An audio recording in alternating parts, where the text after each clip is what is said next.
Hey everybody, it's Jack and Dan. And today we're doing an update on my Aqua bridge tanks. Yeah, these guys are doing awesome. Let's check them out. All right, first thing that had to happen was Mr. Cap, the portrait of our wonderful beta Cap that Punchy Paints made for us, got moved over here to Jack's little nightstand because we had to make room for this awesome light. This is a moonlight that Menards had on sale that matched the globe light that we got. So now Jack's got his triple bridge tanks, the three tanks, the two bridges on the three different levels. You got the meteorite showers on the tanks, right? Yes. And then we got a moon on one side, we got a globe on the other side. They both light up at night. Totally awesome. We'll show you the lights off at the end of the video here. Not much has changed in here. Everybody's doing great. We don't have enough female plecos. We got a lot of males. We're going to add some female plecos. They have been inhibiting the avatar rocks. They're really digging those. But again, there's just one little female. So we got to get some more females. So we're going to work on doing that. See if we can have a bunch of pleco babies in there. Anyway, they're doing awesome. The meteorite lights are looking great even during the day like this. Now, the last update we did on this, put these strawberry vines on here, right? Yeah. And we wanted to kind of do an update on how they're doing. Some of them did very well. Some of them did not. You can see here that some of them are turning nice and green. They're having nice big root systems in here. Again, we want those roots to kind of grow down in here, pull those nitrates out and stuff like that. This one did really awesome. These two died, but this one swooped over to this hole and then swooped over to this hole. And now it's coming down here, probably going to come out the side. So some of them are doing good, some of them aren't. And that's okay. We just wanted to see if some of them would survive. You can see here some of these guys, they've got new leaves coming out of the middle like this guy here. That's doing awesome. So when they sit in there like that, this one's doing the same thing. That one's nice and green. Again, growing lots of nice roots. Look at those roots in the back there. So the Grami are digging that, and we're hoping that those kind of fill in more. Same on this side. We got a nice little fuzzy green one there. Some of them, like, look at this guy. This guy's doing awesome. Look at this big, huge mamma jamma. Doing great. Lots of big green leaves. Look at this. It grew a little branch off, growing all the way down here, out here, growing. Now look at this one. This one came out, grew all the way down here, all the way across the moon and across. But then they tend to kind of dry out. Our thought process was we would have these long vines going down your side of your tanks, right? Yeah. So maybe the moon helps to give it extra light, but it doesn't seem like they get a lot of water when they come down here. So the issue there is that we don't know that we really want to add places for them to have water. We initially wanted them to kind of go down the sides of the tank. We thought it would be pretty cool. That was kind of our vision. It doesn't really seem like it's working out that way. Yeah, we thought it would be very luscious, very like green. Yeah, crawling down the sides. They're just not that kind of plant. When they get too far away from the main root system, they don't seem to be able to get enough light or water. That's okay. I think they still cold. I think they still cold just up here, but They do. They look awesome, and some of them are getting bigger. Ultimately, if they're not able to survive, we're just going to trim them off, and that's what we've been doing. When we get some of these guys that go off like this, we just trim them. As long as the main plant, like this guy here, some of these guys did good, we just trim those off. We leave the green ones. The roots are still good. They're going in there and they're helping. Again, pulling out those nasties. This one's got quite a bit of plecos in it, this avatar. You can see one right there. They're doing really good. And Squirt has been getting in here and just digging up. You can see over here, he likes to go over to this one a lot. There he is right here. What's up, buddy? Where's he at? What's going on, man? He goes into this one a lot. You can see the sand is really torn up over here. He goes down in here and really buries himself a lot in here. He spends a lot of time in this one, and then he comes up here and basks on the light right there. He's doing very well. yeah, you can tell there's like ripples in the sand. Yeah, he really goes to town on that one. Doesn't like this one as much. I think there's just so many plecos in this one. You can see there. There's the little no, there's another male. There's two males. There's a female in here too. That one's not as popular as the other two. Yeah, the plecos really kind of took this tank over. And but anyway, it's doing really good over here. We have the striated loaches doing awesome. We've got the candy canes. Ultimately, we're going to take the candy canes out for a new project that we're working on. We're going to give them really their own tank because everybody's getting bigger. All these gouramis are getting bigger. And the male is really maturing more and looking like he's going to try to start reproducing with these females. We may add more females and males. We love golden gouramis. We've always loved golden gouramis. They're just always one of our favorites, and they do very well in this tank. They use the bridges constantly. They go in and out of the bridges and from tank to tank. They're all in the middle tank now because we're in here and they think that we're going to feed them. When they are in these other tanks, because we normally feed this tank, they just go right through the bridges and come over to this tank. Now, as far as how Squirt's going, he does have a little nick on his shell. You can see there. He's always kind of had that little nick on the back, but he recently developed a little one on the side. Ultimately, I think what's going to happen here, our plan is to possibly make him his own tank.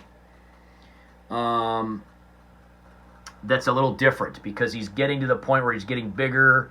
He's most likely going to outgrow the Aqua bridges, and he's going to need just a bigger area overall.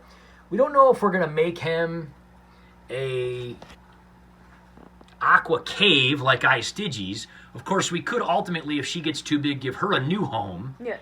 And put him in that tank, but we'd probably change the substrate to more of a sand. He would be good in there for a long time. We're not sure, you know. A lot of it depends on. A cushiony substrate. Yeah, but he's doing very well. He's doing very well. Now, as far as the other turtles go, you know, basically what we decided to do is they were getting quite a bit bigger, and we had someone actually ask us. They were getting a lot bigger. Yeah. They were getting quite a bit bigger. And, oh, there he is. He's kind of doing some digging. He's doing so good. They were getting a lot bigger, and we had someone actually reach out to us and ask us if they could have them. They actually offered us money for them. They had a very large pond type of situation, which we were thinking about doing. We'll go show you one of the things we were thinking about doing over here. If you come down here into this big fish tank room, we were considering doing a massive indoor pond over here, like by this wall, and having kind of more room for some of these guys, because this is just basically a big tank room. This is where the big 220 is. The 120 is going to go here, so they'll both be like against the corner here. But we're not absolutely sure that we're staying here. So since the housing market is so incredibly good, we're not certain if we're going to sell the house or make improvements to the house and keep it. We're not totally sure. And we didn't want to start building something like that over here. This is a great area for it, and there's a ton of room. We've been thinking and looking into different options where we could put like a pond in here. Yeah, and we would be able to build a big pond for Stygie and possibly move some other things. We're not sure. We didn't want to start getting into that because we're not sure what we're doing in our habitation adventures yet. So with the house and all that stuff. Yeah. So this guy actually lived about an hour away, got a hold of us through YouTube, said, hey, I've got a massive pond. I have soft shell turtles in it. They're totally in an awesome isolated area, and I'd love to take them from you guys and put them in the pond. He enjoyed his. He enjoyed his fish. It's a big pond. Yeah. If you haven't seen how big these guys get, we did a video when we were down in Florida of these guys. They get huge. And we knew about them, and we knew that they would. We just had plans to do something different. You don't want to keep a big animal in a small enclosure. Right. You don't want to do it. And so we had plans to kind of do something like this for them. They were still okay in that tank. We just knew they wouldn't be for longer than like another year. We thought that we would go ahead and he offered us money. We didn't really want the money. We said, look, you can take them as long as you take good care of them. He said, you guys did the hard part. You raised them from babies. They're doing awesome. We wanted him to take them before winter came so that they could acclimate and be able to hibernate and all that kind of stuff. Yes. So anyway, that's where the big ones went. Let's go back in there and take a look at Squirt. So here he is. So that basically leaves him with all of this to himself, with just him and the fish, which he's totally loving. Again, he does have a little nick, and those happen. Sometimes the Plecos kind of, have a tendency to kind of go on there. We did do a video how we sometimes will put liquid Band-Aid on those. They seem to be leaving him alone. He's getting bigger to where he can kind of knock those guys off if they bother him. And a lot of that had to do with going over to this tank because the really big ones are over there. He doesn't really go over there anymore. He stays between this tank and that tank. The gouramis and the plecos and everything do. But again, this is just kind of what you have happen when you have all these different kind of species living together. It can be fun, but you just have to watch that they're not harming each other. So anyway, those little things on his shells, those little wounds, they're doing very good. They're very clean, and we keep an eye on them. And he does go up and bask, and a lot of times when he does, we'll maybe put some of that liquid Band-Aid on it, and that protects it, and that seems to help a lot too. So ultimately, we're not sure about the actual plans of what we're going to do. He may end up in Stygi's tank. He may get another tank of his own completely. We may do an indoor pond.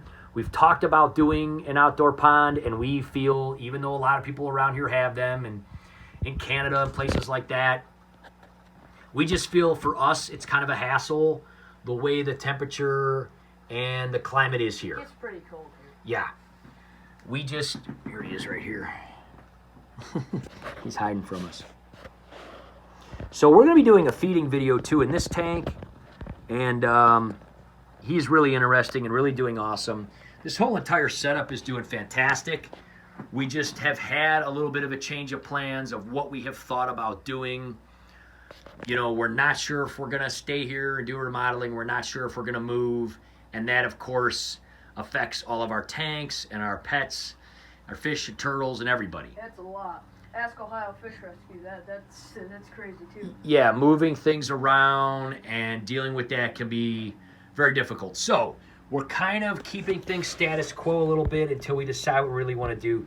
There's a great shot of him looking around the filter. But we did not want to release him into this pond, even though the other ones were very strong and big. Too. He's small. He was a runt. We want to keep him. He's very special to us. And the other guys were really strong and healthy and awesome, and we thought that we would let them go. They're not in an area where they can really get away. Look at this big guy here. They just love these little avatar islands. They're all over them sometimes. They're not in an area where they can kind of get away. They're very protected. It's a wonderful pond. The guy sent us some pictures. It's just a really nice thing. I mean, I think he's going to enjoy them. I think they'll live a nice, long, awesome life. It's like doing it in a cat, essentially. Yeah, I mean, it's like anything like that. So we did have all intents and purposes of keeping them and building them a bigger home down the line. It's just that some things change where we're not really sure if we're going to stay. So if we move, we wanted to make things easier. So that's kind of where we're at with that. Ultimately, this setup is doing fantastic. We are going to be taking those candy canes out of there, building them a new home in the future soon. Yeah. We'll probably add more gouramis and more striated loaches because we love them, and probably more plecos. Those are going to be the three main fish in here with Squirt. And then if we give Squirt a new home, we will then probably add more fish, or, you know, if they're breeding, then possibly just leave those. We'll see how that goes. But anyway, let's turn off the lights. Let's show them some of the night lights here and stuff, okay? All right, so how cool is that looking? We got the moon on one side. We got the Earth on the other side. We got the meteor showers in between. Again, we were a little concerned that possibly these lights would disturb the fish. They don't seem affected by them at all. They've gotten very used to them, and we just leave them on, kind of like shooting stars would be in the sky or stars in the sky, and they seem to be doing very well with them. So it's super, super awesome. This is a fantastic setup. Jack's bed, the foot of his bed is right here by the tanks, and he can just, that's basically what he falls asleep to every night. How cool is that? I'm kind of jealous, honestly, dude. Yes. That's really, really neat. And the fish do go through the bridges constantly, all the time. It's really, really cool. In fact, there goes one right there. Yeah, you'll see the gouramis specifically. A lot of people have asked questions about, oh, do they get enough oxygen? Is the water become stagnant? There's a lot of traffic. There's a lot of water flow. And actually, the gold gouramis a lot of times will sleep. There's one specifically that sleeps in here almost every night. There's another one that sleeps in this one almost every night. And they hang out in there all night and sleep in there. And they're getting plenty of oxygen. It's been hooked up for well over a year now since we started this bridge setup. And these gouramis are 4 years old, 3 to 4 years old now. And they're doing fantastic. So I really like the moonlight. I really dig that. And these are both touch lights too, as you can see. So you touch them and they'll kind of change their tone to a lighter or darker blue or whatever. And the moon kind of goes, you know. So that's it. So that's awesome, guys. Hopefully you like how this is all coming along. We're really digging it. So again, there's a quick update. The plants are doing pretty cool. Not exactly the effect we wanted. We could always get some pothos like we did in Cap's tank. Maybe get some vines down the side. But anyway, they're doing okay. So that's fantastic. Make sure you subscribe. Don't forget to hit the bell for notifications when we put out our latest content. Don't forget to drop a like too. Yeah, because we're always doing updates on our tanks every Friday. All the progress going on, everything going on. You don't want to miss out on those videos, so hit that bell. We'll see you next time, guys. Bye-bye.